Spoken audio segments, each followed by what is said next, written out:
其實眼睛疲勞咧，一般都係因為長時間用神啦，或者睇近嘢有關嘅。因為現代人咧成日都要用電子產品或者睇書啦，咁會令到眼睛短暫性會覺得乾澀啊，或者覺得好痛啊咁樣。但係呢啲症狀咧，一般喺你休息過後咧都會有所改善嘅。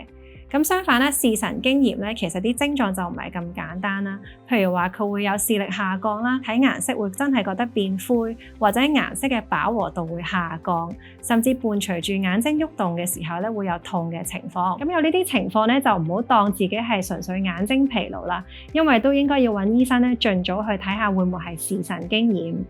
視神經炎咧嘅原因可以因為原發性啦，或者同身體嘅免疫系統疾病有關，譬如多發性硬化症啊、視神經脊髓炎等等。咁因為視神經炎咧，如果真係發生嘅話咧，需要盡早接受治療嘅。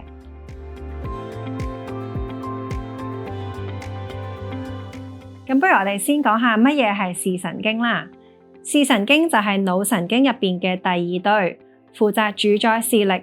將眼球接收到嘅影像傳去大腦嗰度，再由大腦去分析信息影像。但係當呢條視神經出現問題嘅時候，就會引起視力下降或者顏色變差嘅情況。咁但係視神經炎嘅症狀亦都唔止呢啲㗎，有時候病人會覺得眼球轉動會痛啦，或者有視野缺損嘅情況。呢啲症狀通常唔係突然發生，可能係幾日之內慢慢嚴重落去。咁有呢啲症狀嘅時候，千祈唔好當自己係眼睛攰啊，呢啲情況唔去睇醫生，一定要盡早求醫，因為可能需要接受治療嘅。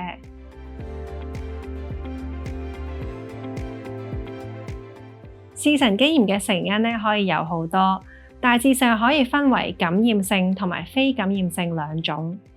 感染性嘅視神經炎係比較罕見，可以因為細菌或者病毒而引起，譬如話梅毒啊、肺癆菌等等。但係呢啲情況咧就比較少見嘅。相反嚟講，非感染性嘅視神經炎就比較常見，可以分為典型同埋非典型兩種。典型嘅視神經炎咧，又可以分為單純性嘅視神經炎啦，或者同一啲免疫系統嘅疾病有關，例如多發性硬化症。因為研究發現，超過40%嘅病人咧有視神經炎之後咧，其實係多發性硬化症嘅首發病徵。而超過一半典型視神經炎嘅患者咧，喺15年內都有機會引發多發性硬化症。而非典型嘅視神經炎咧，喺亞洲人咧就比較常見，原因可以因為 MOG 或者 NMO 抗體引起嘅視神經炎啦。呢一啲非典型嘅視神經炎咧，係比較需要用類固醇去治療嘅，因為佢對類固醇嘅反應咧係比較顯著嘅。如果係發生視神經炎而拖延治療嘅話，其實有機會對視力造成永久嘅影響。因為視神經嘅細胞一經受損之後係不能復原㗎，咁所以視神經炎過後咧，有機會視力永久受損或者視力有缺損嘅情況。譬如 NMO 嘅情況咧，佢嘅復發機會都比較高，所以一旦有症狀咧，應該要盡快睇醫生接受治療。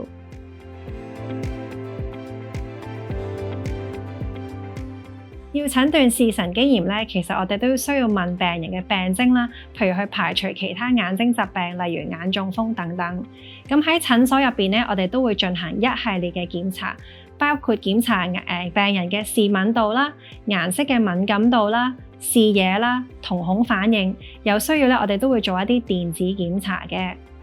除此之外，我哋都會安排光學嘅斷層掃描 OCT 啦，去睇下視神經有冇腫脹或者變薄嘅跡象啦。有需要嘅時候，我哋亦都會安排病人做大腦嘅掃描啦。最好咧就係做 MRI 磁力共振，因為可以睇清楚視神經嘅情況有冇腫脹，或者大腦有冇其他發炎嘅情況。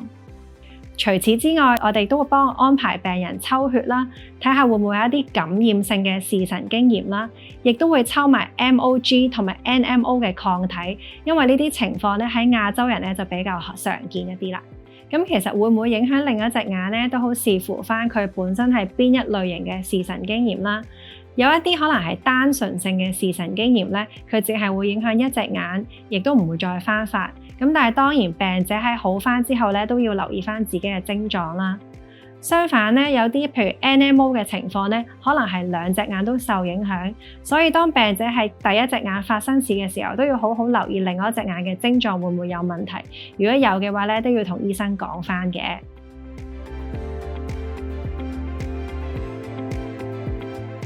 典型嘅視神經炎咧，其實唔使用藥咧都可以慢慢康復。不過如果使用類固醇嘅話咧，就可以加快治療嘅速度，但亦都唔會影響最終個視力嘅喎。咁根據一個大型研究啦，通常我哋都係建議病人咧用一個高劑量嘅類固醇去接受治療啦。頭3日咧就會靜脈注射一個高劑量嘅類固醇，再接住11日嘅口服類固醇。其實典型嘅視神經炎咧，喺1至3個月咧都會慢慢回復正常。病者可能覺得視力啦或者視野咧慢慢會有改善。不過我哋想提一點咧，就係病者對於顏色嘅敏感度咧，就可能永久都會有啲改變。睇顏色可能都會覺得冇咁飽和度咁高啊，或者有啲灰暗嘅情況。典型嘅視神經炎一般喺女性身上比較容易發生，大概70%嘅患者都係女性，年齡大概3至40歲，可以影響佢一隻眼或者兩隻眼。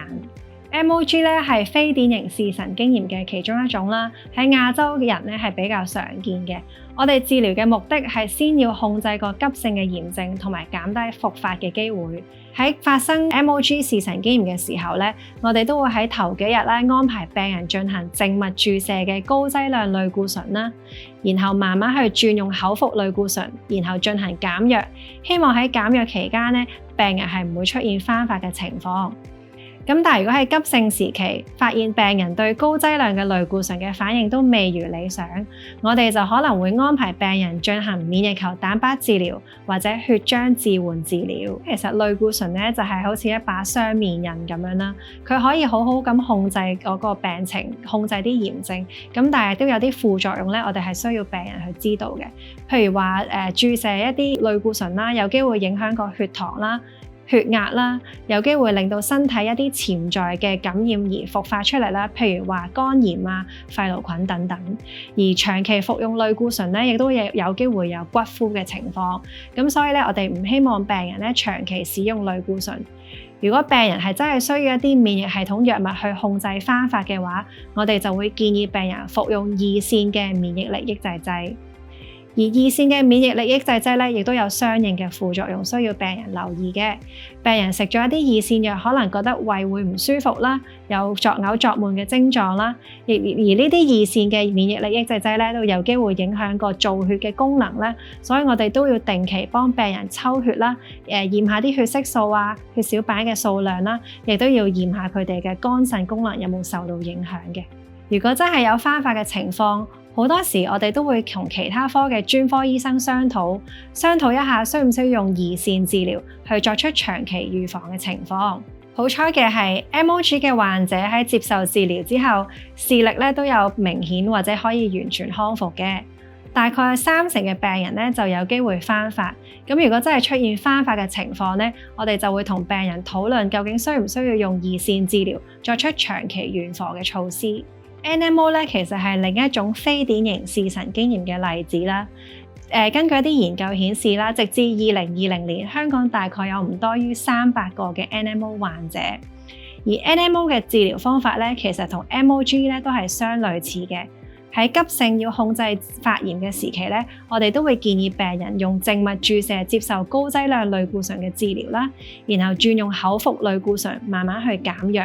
咁但係要留意嘅係，因為 NMO 復發嘅機會比較高，喺減藥期間我哋會留意病人嘅症狀，然後再同其他醫生商討究竟需唔需要用二線藥物去控制復發嘅機會。咁其實視神經炎會唔會翻發咧，都好睇返病患者咧係邊一類型嘅視神經炎啦。一啲單純性嘅視神經炎咧，就可能淨係一次性啦，然後視力會慢慢恢復啦，亦都唔會翻發嘅。咁但喺亞洲人嚟講咧 ，NMO 咧係一個比較容易翻發嘅其中一種視神經炎啦，所以我哋都會建議病人咧喺減藥期間咧都要留意翻自己嗰個症狀啦。有需要我哋都會同其他醫生去商討有冇需要服用一啲二線藥物，譬如話免疫力抑制劑，去作出長期嘅預防同埋控制。